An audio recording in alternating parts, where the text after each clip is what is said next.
Welcome back to Oregon football with Chip Kelly. As we begin the fourth quarter, let's get right into the highlights as Stephen Threet and Arizona State start with the ball first and 10 on their own 15-yard line, and pass incomplete down the side. Nice play there by Anthony Gilden to be able to break that ball up, Coach. And but Arizona State comes right back with Threet to Willie, and then they call Gilden. And it seemed like this was kind of a common theme throughout the game when it got to the fourth quarter, the helmet leading type of personal foul penalty, and that's what they got Oregon for. It's an emphasis this year in the NCAA, and they're going to call it. We need to make sure we do a better job of getting our pads where they need to be and making sure we're making tackles the right way. Well, Stephen Threet scrambles for 5, and then he tries to go to Jarrell Robinson here, but Kenny Rowe on the pressure up the middle forces a high throw here, and John Boyette in coverage, but good pressure again. It really was, and I think our defense made some great adjustments and negated them from really doing some damage here in the second half, and that was the key to the football game for us. Well, here's another one of those plays there. David Paulson, tough kid, catches it in traffic for a 14-yard gain, and then another penalty is stacked on top of it. So now the ball's out to midfield, and looks like there might be an opportunity here to get something going offensively. But that tough Arizona State defense along the line, other than LaMichael's 40-yard run, they really did a good job, as you had mentioned earlier on, didn't they? They did. Their two defensive tackles, I thought, played outstanding, caused penetration all game long. We need to shore that up as we continue here in league play, but the key for us really all day long was Jackson Rice. Boy, no doubt about it. Averaged 46 yards a punt.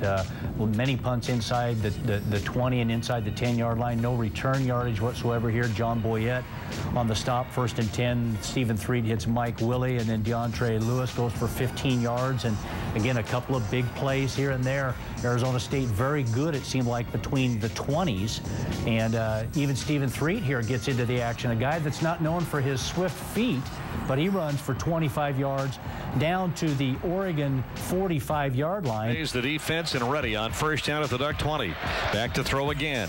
Looks over the middle toward the end zone, wide open, and intercepted in the end zone by Talmadge Jackson. The ball was thrown again behind a wide open Jamal Miles. Just goes to show you, if you hang in there forever, as Talmadge Jackson had to, here he makes the pick deep inside the red zone. Maybe not a very well thrown ball by Stephen Threet, but your defense makes them pay, and that's what they're supposed to do, Coach. Talmadge was playing overlap. They had 2 vertical routes on that, and Talmadge did a great job of reading the quarterback's eyes and came back and made a big play when we needed it. You know, and the difference between being a good team and a great team is a good team can move the ball between the 20s. A great team puts it in when it gets to the 20s, and or in our situation, a great defense stiffens when the ball gets inside the 20, and that's what our guys did. Well, part of the 6 takeaways in the second half, that one by Talmadge Jackson, was Arizona State again hits Kerry Taylor for 23 yards down the sideline, and then DeAndre Lewis is able to get the ball outside on the swing pass for another few yards. First down at the Duck 26. Empty backfield again. Threet back to throw the ball. Pressure comes, going to run away from it toward the end zone. It's intercepted. Casey Matthews goes up and gets the ball. The second of 3 consecutive turnovers, interceptions, and the 3-man rush, Coach, but looks like Brandon Bear gets into Threet's lap, forces him out, and then he tries to force a ball down the field, but a nice play by Casey Matthews. Soft hands. We felt like if we could disrupt him and not let him set his feet, that we had an opportunity because we would be in coverage, and Casey played a great game for us all game long. Had the fumble recovery, had the interception, was all over the field for us, and now it's just a matter of us trying to run off the clock. And I know we took the air out of the ball a little bit, but we're leading by 11. There's less than 8 minutes to go in the second half, and I mean, what we need to do is just continue to control the clock and not give them any opportunities because it's a 2-score game. Well, LaMichael breaks a few tackles there for an 11-yarder, brings up a 3rd and 2, and again, nice little cutback here, very patient, gets 3 yards. You talked about it at 7:01 is when you took over with the ball and milking the clock, making some things happen. Jeff Mayle for a quick 11 yards and another first down out to the 39, and just hope to be able to get a few more first downs to really bleed this thing down. But on 3rd down, unfortunately, ball a little bit high, stops the clock, have to punt it away. But again, Jackson Rice was tremendous. And here's another one right here, Coach. High hanger, pushes him back inside the 10-yard line. May have even been downed inside the 10, but here again, Now, Arizona State really has to make some things happen, take some chances, and the chances don't pay off. A couple of nice stops here, and then Cliff Harris hangs in there, continues to play very, very well for you at the cornerback position, and it pays off right here as Threets scrambles out. To get 7 turnovers and 6 in the second half really says a lot about what our defense can do, and if we continue to do that, we're going to be in almost every game we play this year. Well, the victory formation, which you always like to see at the end of the game, and this was a team that, as you mentioned, defensively on the field for 99 plays in the game. Very, very warm night. I think a exhausted, hard-working, relieved group. Let's go down to the locker room and get some comments from them. They really keyed on stopping the run, and all the credit goes out to those. Those guys really had a great defense. We really can't do much, whenever they can on the run, but, we just got to keep grinding it out, the whole game. They're doing a good job of fitting the receivers in between our coverages, and at halftime we focused on fixing that, and we did that. And then we got on our pressures, we had to have the backside come over and take away that throw, and we feel we did a good job doing that. Oh yeah, we had an all-around good game today. When the offense, like I told the defensive guys, we wasn't on, the defense stepped up. When the defense made me miss some miscues, the offense stepped up a little bit. So we just got to all put it together and just work together. But it was a good all-around game for special teams and defense and offense. So good win for the whole team. When you get into the Pac-10, it's going to be a battle each week because the Pac-10's got a lot of balance. We got a lot of great teams in the Pac-10. So, throughout a game, it's going to be long games since the long season. Sometimes they're going to make plays, sometimes we're going to make plays, and luckily, coaches put us in a good situation, and we bounced back and made some plays. We have games like that. Sometimes the offense carries the load, sometimes the defense carries the load. Our offense was struggling a little bit, and our defense really stepped it up, and they bailed us out. It's going to be tough on the road. It's a league game, and all these counting.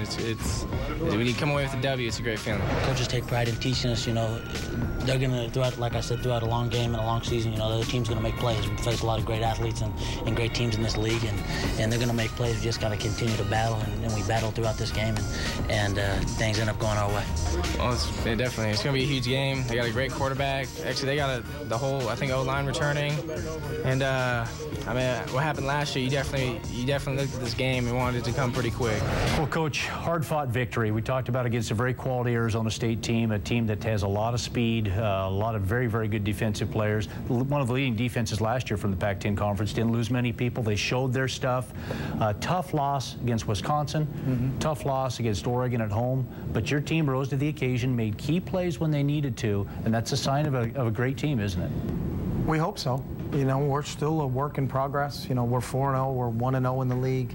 We take every game as it comes, and that's on a weekly basis. We knew we weren't going to be winning games 69-0 and 72-0 as this whole slate takes itself through. I think we have the most competitive league from top to bottom in the conference. This team was picked to finish, I think, 9th in the league. UCLA was picked to finish 8th in the league, and all UCLA did on Saturday was go down to Texas and beat Texas. So there's quality from top to bottom. You got to come to play each week. We get in the locker room, and I'm hearing the Cal-Arizona score. Cal lost a tough one a week ago to Nevada, and Arizona has a huge win over Iowa, and it's a 10-9 final down in Tucson. So you got to come to play each week. There's a lot of really, really good teams in our league, and anytime you can get a victory, it's a good victory, and we'll take it. We'll learn from it. There's things we can do a lot better on each side of the ball and in special teams, but to be 1-0 in the league and 4-0 right now is a great place to be. Yeah, Coach, and what did you say to your team in the locker room afterwards? I mean, I had seen some of your comments, obviously, in relation to a team that goes into the locker room pretty tired, pretty exhausted on a hot night. Can seem like they're down, and yet you got to get them fired up because obviously they just won a game, a very tough Pac-10 road conference game, and need to feel good about that. And I'm sure everything that you brought forward in the coaching staff was very positive for the team. We talked about how hard it is, again, like we talked all week about, to win on the road in this league, and that you better enjoy it. And I've coached on teams where your goal was to get a first down, and our goal was to win this football game, and that's what we did. We were smiling in Tempe. We sang the fight song. That's our goal every Saturday night. That we get an opportunity to sing the fight song. Let's get on the plane. Let's go home, go to sleep, get up, and then prepare for a really good Stanford team starting on Monday. Well, no doubt about that. And sing the victory song they did. 42-31 Oregon over Arizona State down in Tempe, Arizona. We'll be back to talk about Stanford coming up right after this.